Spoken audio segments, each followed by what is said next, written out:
woke up and I felt like I had been struck by lightning. And this lightning feeling coursed through my veins. It was like I was being electrocuted. And it coursed through my body for at least a solid month. I felt like it wouldn't go away. It was there every moment I was awake. It wasn't coming and going. It was steady and consistent. And to say that it felt like hell is almost an understatement. It was the worst feeling. I can't even describe how difficult it was. Every day I wake up and I think to myself, as soon as I realized I was me again after waking up, I think, oh God, like, why do I have to go through this? Is this what my life is going to be for the rest of my life now? I was in and out of the emergency room. Nobody knew what was happening to me. I'd go in and they'd take my vitals. They checked me out and so there was nothing wrong and send me home. There was something physically happening to me because when I started to come down off this electrocution or lightning, my entire body would twitch and it continued, my muscles would twitch. So there was some sort of energy coursing through me. I don't know what it was, but it changed me forever. I met somebody who, they say when the student is ready, a teacher will appear. And I suppose I was ready because a teacher appeared for me. Thank you so much for joining us today. Thank you, Laura, for having me as your guest. It's a real pleasure. You're welcome. For those who don't know, Tia is the host of Tia Renee Podcast, and she's kind of disappeared for a little while. And you did mention that on your YouTube channel, for those who may not have seen it. Can you take us through what happened during this time? Yeah, so I had a beautiful podcast and I was connecting with lots of great people, and that was a really good time for me in that aspect. But on my personal life, I was really struggling in a lot of ways, pretty much every way. And I had a lot of things happen in my past. My husband was murdered and many other things. And we all go through a lot of things. But my problem was I just didn't know how to let anything go. And I held on tightly to everything and I identified with everything that happened to me. And I held it inside. And I never learned how to let things go. So over the years, things built up and pressure and stress and anxiety and all of those things. And feel like it's something that a lot of people are going through nowadays and maybe always, I don't know, but it's definitely a very human thing to go through. Um, but I got to a point where I felt like I couldn't take it anymore. I couldn't go on living the way that I was living. And I asked, uh, I gave an ultimatum and I said, like, fix me or take me because I can't do this anymore. I didn't want to continue living. I didn't know how to feel better, how to let things go, how to function properly anymore. And so nothing happened after that. And I wasn't super surprised. Nothing ever happened to change. And it was just the same old, same old. So I just kept trucking along and struggling, continuing to struggle. And it was overwhelming. And I said it again, but this time I said it with so much passion behind my words and all the emotions that I had. I just wanted to be better. I wanted to be fixed. I wanted to feel better. I wanted to be able to live a normal life again. And then this time I got sick, and I got sick shortly after, and then I got better. But then I got sick again. It was the same thing. It came right back. I was feeling better for maybe half a day. And then the next day I got worse and worse and worse. And time went by and I kept getting worse. And there's weeks went by and I was so sick. And this was just continuing to add to my stress. I was training for a new job. I didn't know if I'd be able to start that job. I didn't think I'd be able to. The supervisor there was getting on to me about, how the special arrangements they had made to get me trained. And I was just feeling very pressured. And that wasn't helping me get better. So I was so sick one day. My husband said, you need to go to the doctor. And so I did. I went to the doctor, and the doctor, the nurse came in and took my vitals and said, oh my. And she walked out, and then the doctor came in immediately and said, you are very close. We think you're very close to having a stroke, and you need to get to the emergency room immediately. So then, of course, my anxiety and panic is sky high, and I'm going to the emergency room, and they take me in and they monitor me for a while. And then they say, well, there's nothing we can do for you. Go see your doctor. So I felt like everyone was just pushing me on to the next person, and nobody could do anything for me. Nobody could help me. So I just gave up hope, and I went home, and the doctor was already closed. They wanted me to go to the doctor the next day. But I woke up instead. I wasn't enlightened. I didn't have this beautiful, rainbows and sunshine and butterflies experience. I woke up and I felt like I had been struck by lightning. And this lightning feeling coursed through my veins. It was like I was being electrocuted, and it coursed through my body for at least a solid month. I felt like it wouldn't go away. It was there every moment I was awake. It wasn't coming and going. It was steady and consistent. And to say that it felt like hell is almost an understatement. It was the worst feeling. Um,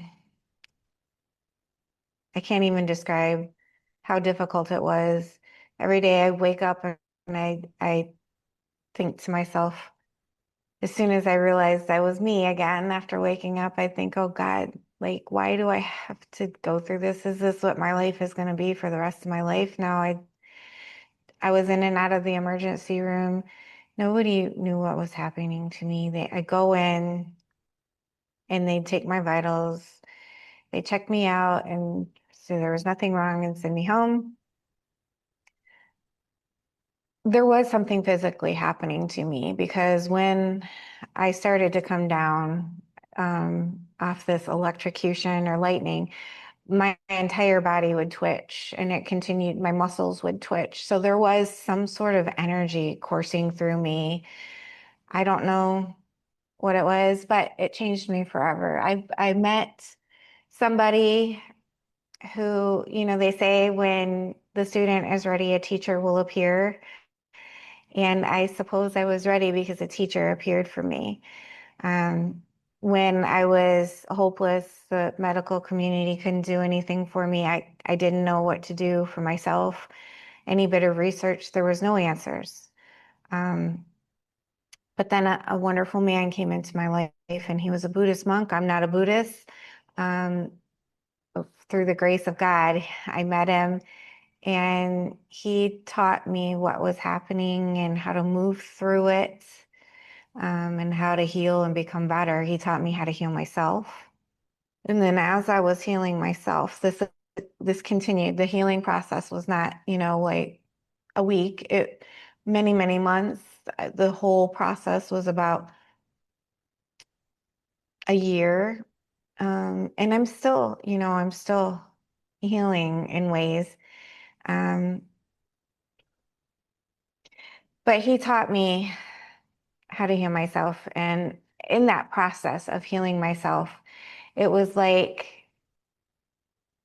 something else was being revealed to me. Like the old Tia was burned away. She didn't exist anymore. It felt like I was burning during this process. And now I feel like the old Tia was burned away.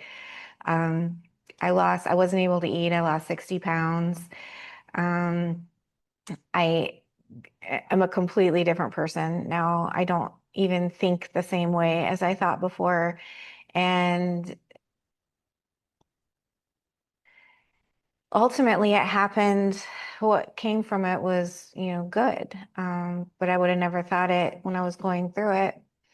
But slowly over the year, things started unveiling themselves, or I started unveiling myself to myself. And I just learned so much about who I am and how I control everything in my life and how everything around me is like a custom made movie for me to remember who I am.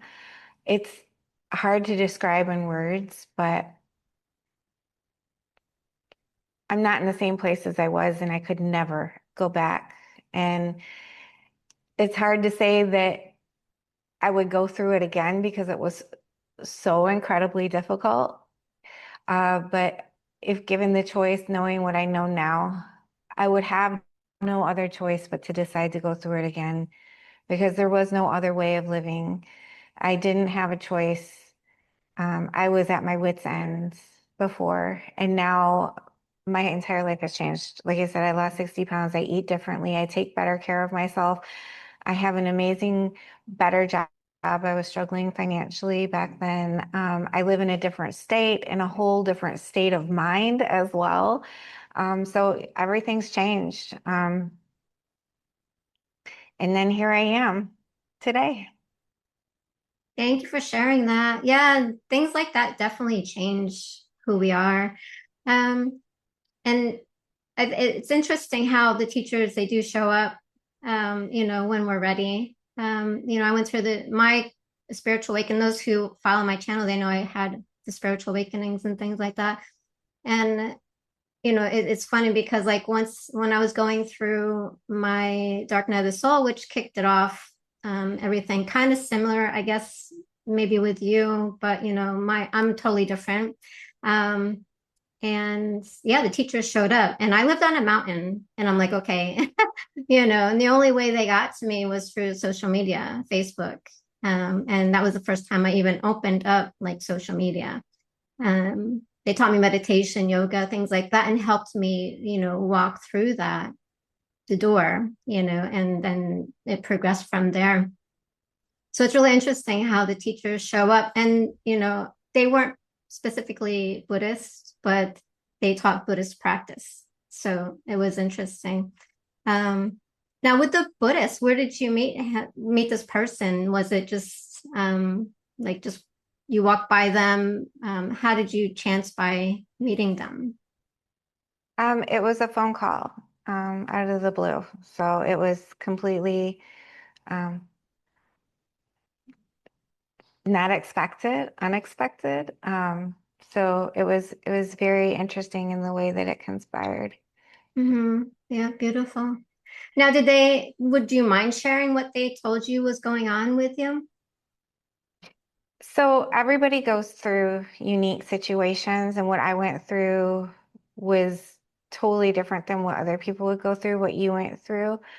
Um, so the specifics of what was happening to me, my nervous system was on fire. It was over overcharged. I had been struck by some sort of energy. I want to be clear that Buddhism isn't plays no part in what happened to me. He didn't teach me how to meditate or how to ground or how to walk barefoot. He did not teach me anything like this. This was all um, more scientific, if I had to label it in any sort of way.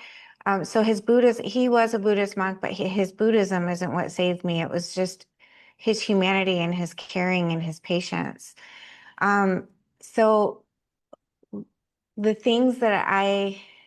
the lessons that I garnered from his teachings for me were that this was all caused by fear, um, and that fear can overtake us and paralyze us. And if we don't address fear as we are living our lives, moving through it, experiencing fearful things in our life, then it will contribute to um, the demise of our well-being. We have to address it. And if we unlock So we have this superpower inside of us. Um, and if we know how to face our fears in a productive way, we literally unlock the superpower and nothing can harm us any longer. Um, it, and he did it in such a way that wasn't mystical or spiritual. He showed me, like he spoke to me in words, the scientific ways of doing these things. Um, and I need that. I needed something like that because I have a naturally skeptical mind, right? I have a YouTube channel where, we talk about many spiritual things, but I don't just believe everything off the cusp. I need to experience things. I need some scientific backing. I need some research. That's just me. That's who I am, how I've always been. And I love to hear people's stories, and a lot of their stories do resonate with me because I've had a lot of very similar stories. But I also love to hear stories that I haven't experienced. It opens my horizons, and then it gives me more things to think about and to research and find evidence. So all the stories are valuable, but for me, for my own experience, I need something with some scientific backing, especially going through this because it was so difficult. I couldn't pull myself out. In fact, I couldn't even think. It was so horrific. I couldn't think of anything spiritual. That sent me spiraling deeper into this hellish landscape. And it made me think that I was being punished or something or another. So I had to stay away from everything spiritual. So this teacher came to me in the perfect way to explain things in the perfect manner. It wasn't a spiritual teacher, even though he was Buddhist. He didn't teach me spiritually. So when we can overcome this fear, fear is what holds us back in everything and every day. It holds us back from getting promotions. It holds us back from putting ourselves out there. It holds us back from doing our very best because we're afraid of criticism or whatever. It holds us back from becoming who we're meant to be, who we came here to be. Fear is the evil that holds us back, and it only comes from inside of us. Fear is the thing inside of us. It doesn't come from outside. It comes from our thoughts. It's a made up thing.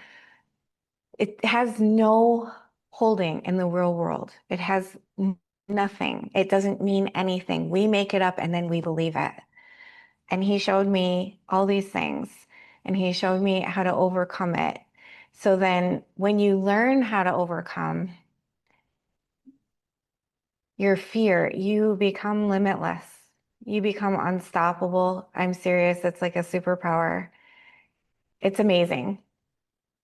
Beautiful. Thank you for clarifying that. Because a lot of people, when you mention, you were burning inside, they would most likely assume it's the Kundalini awakening. So kind of wanted to clarify that, what was going on. And yeah, fear definitely keeps us, stationary on a lot of different levels and paralyzed, like you said. So would you be teaching, things like that on how to get out of fear at some point? That's my plan. It's not something that I had. Well, let me go back first. You were saying something about the Kundalini, and I'm not saying that it wasn't Kundalini. Um, I just hate to label things like this because they were bigger than a word.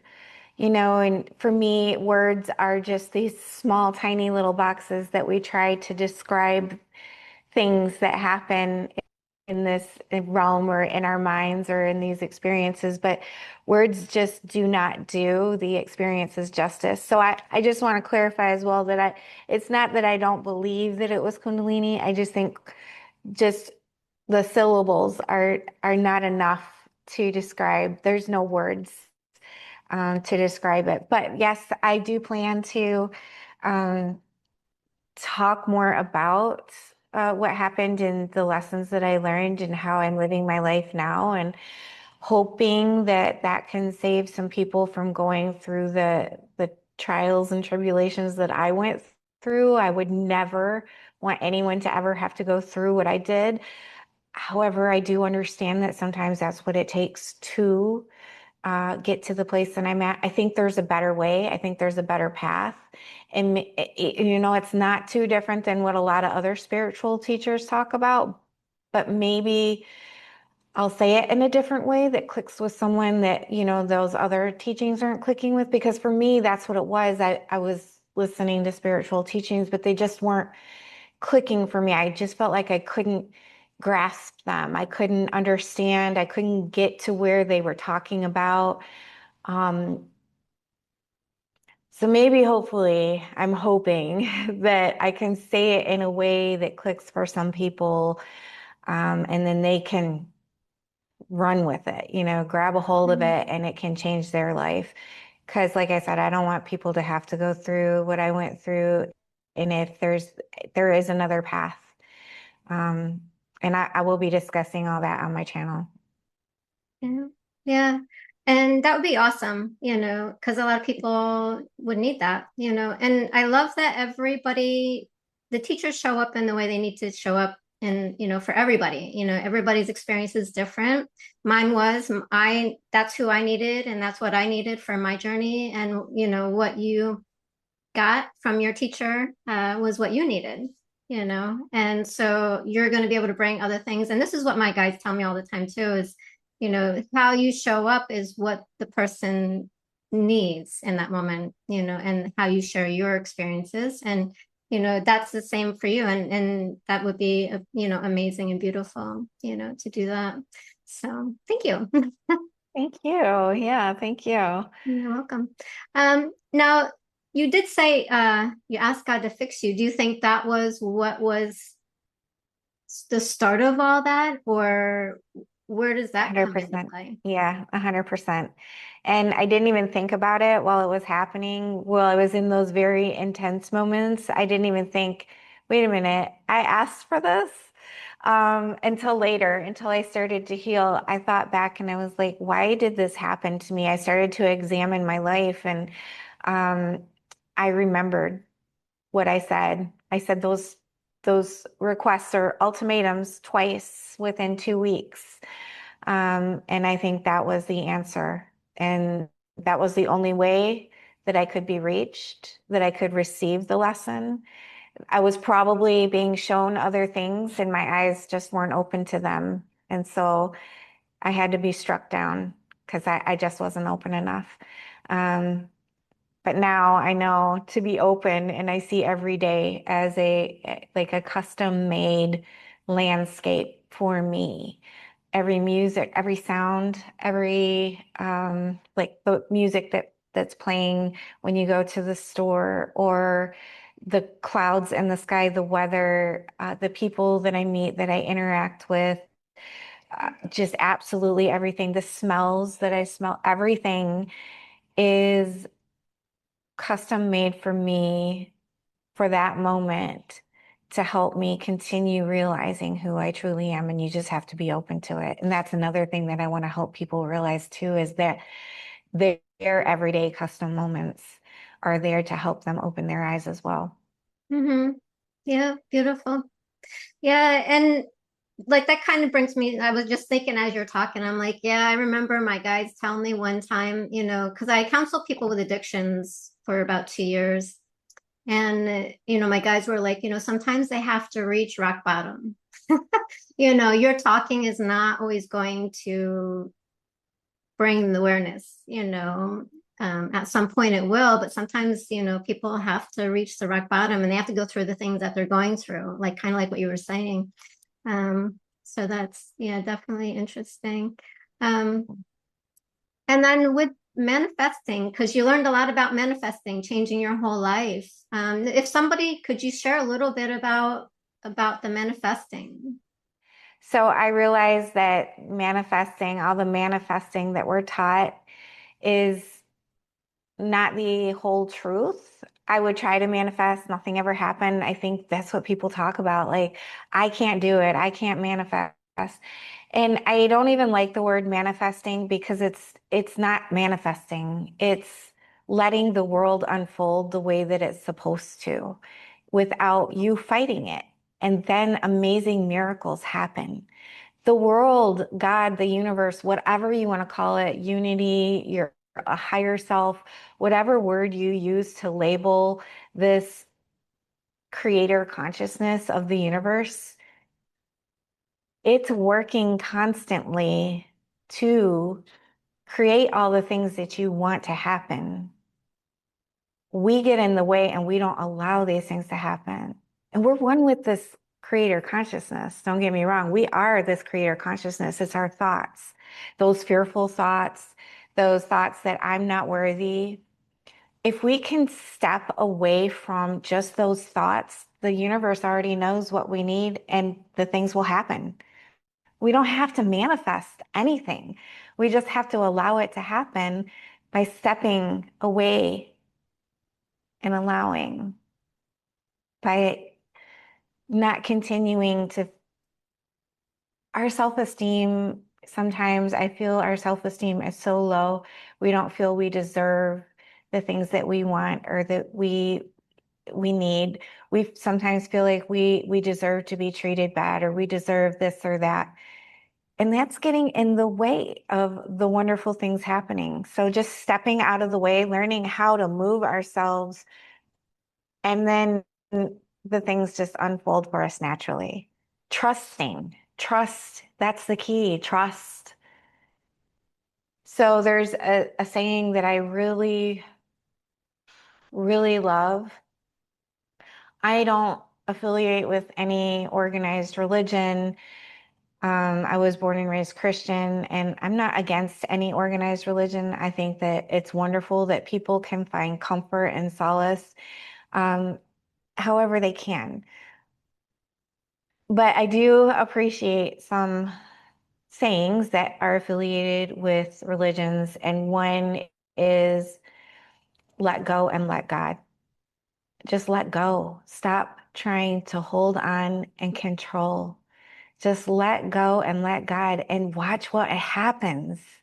It's beyond your wildest dreams. It unfolds literally like magic in front of your eyes. And you realize other people start seeing it too.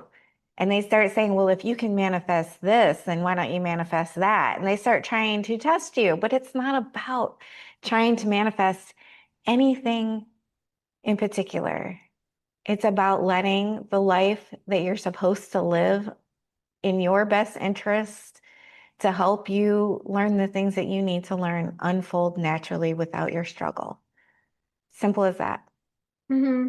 Yeah, and I think that's, a lot of people might have that problem, letting go. I know I do at points, in times in my life, and I'm trying to work on things, manifesting it, and it doesn't show up, or it shows up in a way that I don't want it to show up.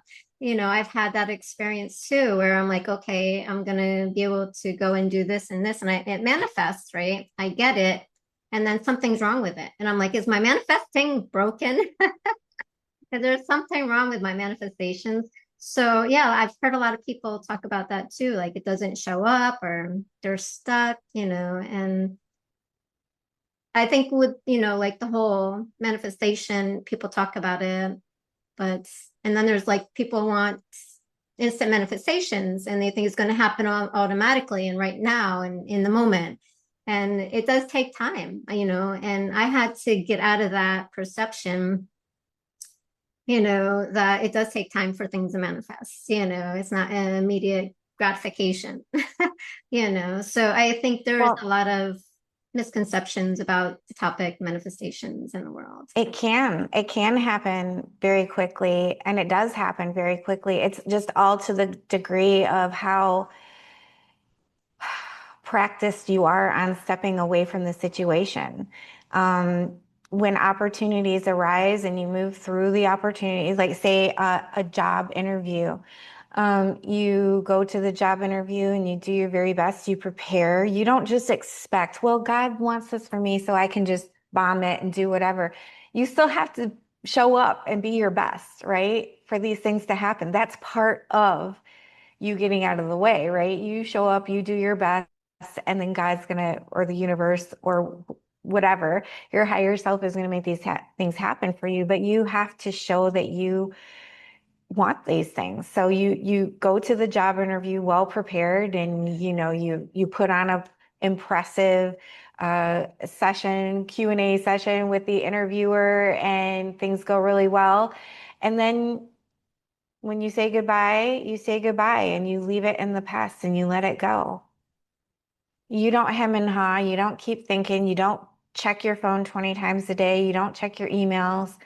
You just let it go and go on about your life. And listen, if that job is meant for you, you are going to get that job and you're going to get that pay that is meant for you. And if that job's not meant for you, then it's not. But it can happen instantly in a day as long as you don't interfere. In an instant, it can happen, but you can't interfere. And you're not going to get everything. Just because you want that job doesn't mean you're going to get the job if it's not meant for you, right? So manifestation is just I feel like manifestation is an erroneous word. We don't manifest. We allow life to unfold as it's supposed to unfold. And sometimes, most of the time, it's going to be the things that we really want. We have a longing for things for a reason, because they're meant for us.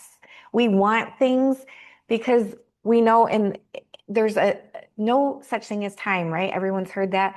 Well, we know that in our timeline, as a way to describe it in words, that happens in our future. So we're longing for it. We know our higher self or God, whatever, knows that's coming for us. So we long for it. So most of the things that you do long for will come to fruition if you learn how to step away from them. But not everything. Not everything is meant for us. I can want, I don't know, I can't even think of anything that I would really want that would be out of control. So maybe like a Lamborghini. Like when I was a younger woman, I thought a Lamborghini was really cool. I can want a Lamborghini all day and then just let it go. But is that Lamborghini going to come into my life? Probably not, because it's just not meant for me. And it's not what I need to grow to become my highest and best. It's not what I came here to accomplish, was getting a Lamborghini. So the things that come into your life are the things that are meant for your life. And sometimes negative things happen as well. And we want to blame outer circumstances, our outer people, God, other people. We want to blame the universe. We want to feel like we're being punished. I know, because I did. My husband was murdered. I blamed everything, everything. I blamed myself. I blamed God. I blamed everything and everyone. But sometimes bad things do happen in a planned way to help us wake up. My husband and I used to live in Las Vegas, and we were out on the strip. We had a big family, like, bad news. We found out my dad had stomach cancer. And so my dad lived in Vegas too. And so a bunch of family came out to visit, and my brother was there, and my uncles, and my brother's wife, and just a lot of people. And so I was 26 years old and my husband was 30. And then we spent the day with my brother, just hanging out. I hadn't seen him in a while. And my parents had gotten us a hotel room down on the strip, so that we could go out and have fun and not worry about driving home or whatever, because we were young. And the time had come. My parents were watching my kids. So they were going to go off, it was night, and they were going to go off and go do their own thing, have fun. So um, I came back to the room to hang out with my boys, and told my husband, why don't you go back out with my brother and you just have a good time? There's no need, we don't get to see my brother a lot, so there's no need for us to just sit up here and, do nothing. You go have a good time. So he did, and then within about 5 minutes, it happened pretty quickly. My sister-in-law came and found me. I didn't have a cell phone. This was back in the early 2000s, and I didn't have a cell phone yet.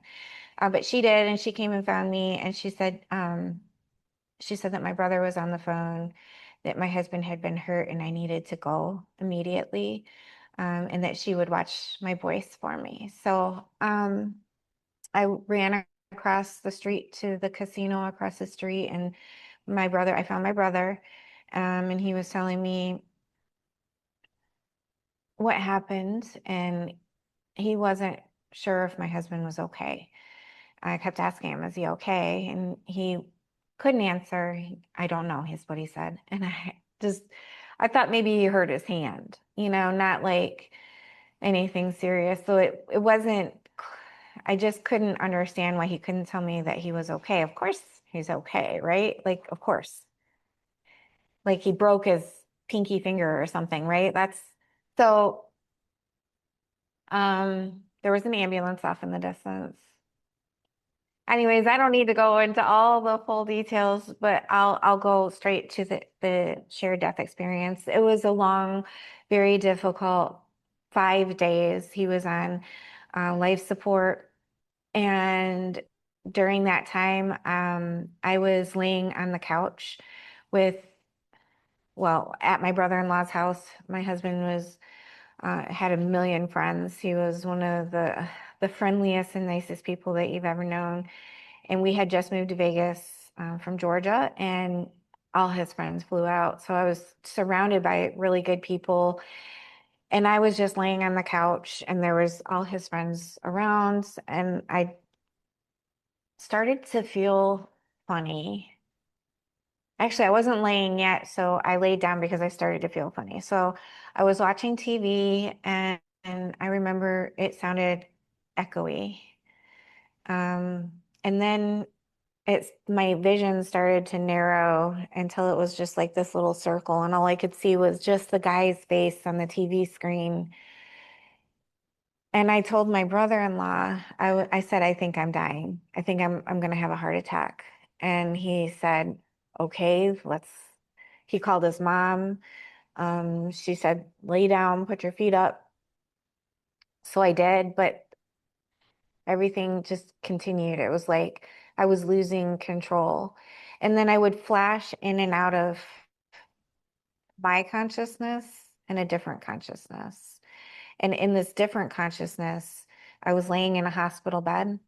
Um, and I had a lot of people around me praying for me. I could hear their prayers, I could feel their prayers, and I could feel their love for me. I could feel it. It felt like it was wrapped around me.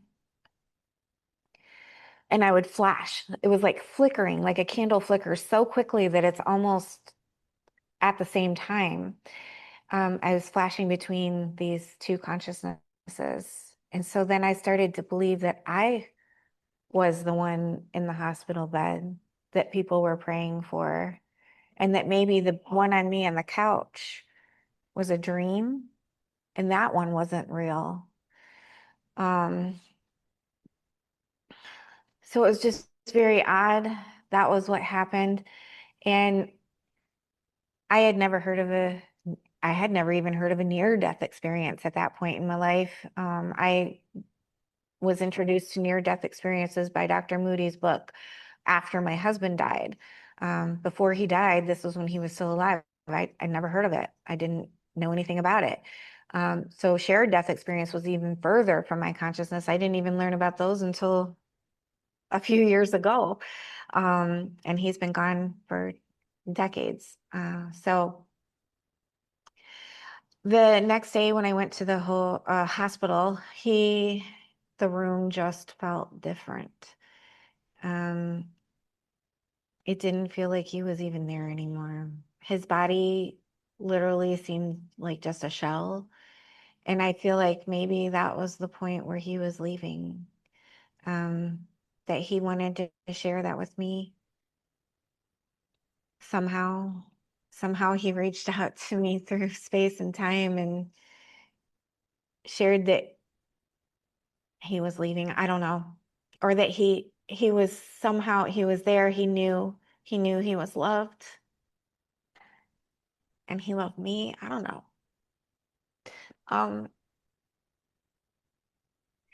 So after it was like just a day or two after that where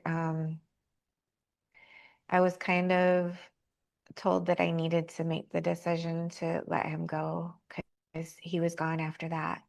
And so I signed the paper and they took him off life support. But he didn't leave completely. I had so many experiences of him afterwards. Um, my whole life, my eyes were opened. I started researching. I met Dr. Moody. I read Dr. Moody's book, and then I reached out to him, and he invited me to his home in Alabama, and I went in his psychomantium, and just I started learning all these things, and I realized my husband didn't really leave. I had dreams, I had out-of-body experiences, all these things that never happened before just started happening. So that was my shared death experience. It was uh, life altering. It was intense. Um, I didn't even know that's what it was until just a couple years ago when I was speaking to someone, an IANS leader, the International Association of Near-Death Studies. I was speaking to a leader, and he said, do you think maybe you had a shared death experience? And explained to me what that was, and it did seem like that was probably what happened. Thank you for sharing that. Yeah, I don't think a lot of people have words to certain things until later on. I know I didn't have words to what was going on with me until years later, actually. It was really interesting. Um, and you did mention he stuck around for a while and communicated with you, or can you talk about one of the experiences that you had after? Um, yeah, so everything happened. It wasn't like I was in my waking life and, he would show up as a ghost and talk to me. Um, I was in, a sleep state, or he would visit me in my dreams. And I know a lot of people have dream visitations. These dreams are different than a normal dream. I started having out-of-body experiences as well, and I had never heard of those. I consulted with a spiritual church to even learn, what was happening to me, and I told them um, these out-of-body experiences. I explained to them what was happening, and they said, "Oh, you're having out-of-body experience." And I was like, "No, that doesn't exist. So how could that be? That's craziness." Until I started learning more and more about it. So even though it was happening to me, it took me a long time for me to even be able to accept it because it was just so outside the realm of my understanding of my limit, So it was, it stretched me so far. But yes, so he would, I spoke with a psychic, I read a book, and then I reached out to the psychic and they gave me a reading. And they told me what happened to him. Not, after he died, that's just speculation, but they told me about how he died, what happened to him, what caused his death. And I knew that it was real. I knew, how could they know unless he was telling them, how could they know how he died? They couldn't have.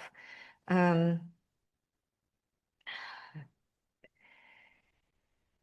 I tried EVP, electronic voice phenomenon. I was trying everything I could to contact him. All I needed to know that he still existed, right? I was a Christian at the time, and my husband was an atheist.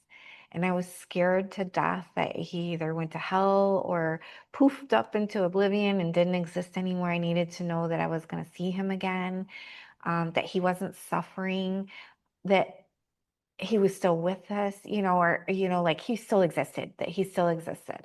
So I did EVP one day, just on a whim. I was researching it and I bought all the stuff at Radio Shack. That's how long ago this was.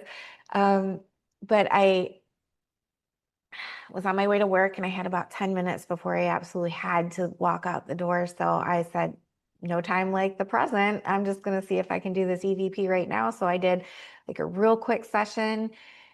First time I ever did it, I went and got in my car, put the tape in. First thing, I heard his voice.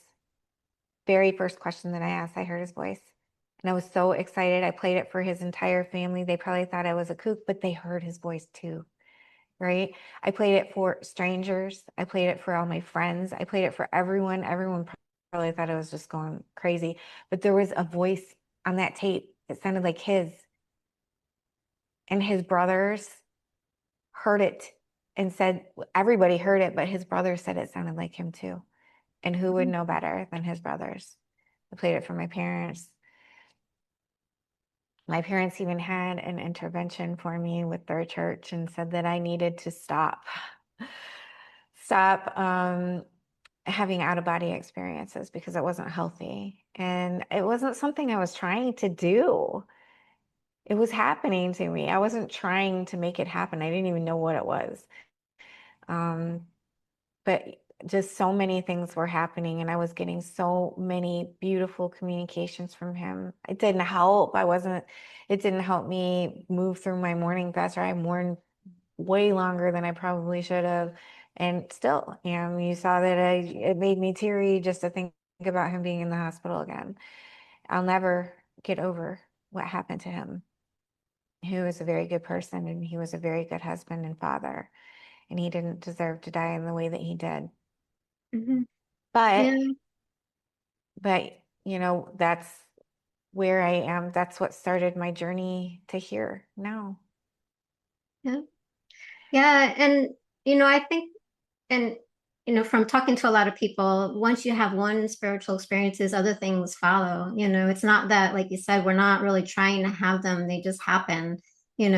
People have intuitive abilities that become more open and awake, and more heightened. And so, they go on to different experiences. And I think it's part of the path though, and there's nothing wrong with it. I don't feel like there's anything wrong with it. It's part of our learning experience. But I know a lot of people will say, well, you're here to be in the body. But yes, but we're also here to learn about everything else too. And that includes out of body, who we truly are as a spiritual being, have a human experience. So that includes learning, about all the spiritual different experiences, out of body, near death experience, kundalini, and it's just part of who we are in the journey. Absolutely. Yes. I think that, it's important for us to understand that we can, or we do, not can, but we absolutely do exist without our bodies. So to have an out of body experience is proof. You don't have to rely on other people's words. You don't have to read a book and try to believe the words or brainwash yourself into believing other people's experiences. You can have your own experience and know instead of believe. And that's exactly what the place I was at when my husband died. Like I said, I was a Christian, and I didn't want to believe anymore. I wanted to know. And I was given knowings. Beautiful. Having had your experiences, I like to ask this question. Having had these experiences, who is God or source, however you like to term it, who is that to you? So I believe, now there I say I believe, but I know, okay? I know that God is the consciousness that lives within each and every person. God is, if you, okay, so I'll give like a little exercise. If you go within yourself, and I'm not talking about, like meditation, I'm just saying, where are your senses reporting to?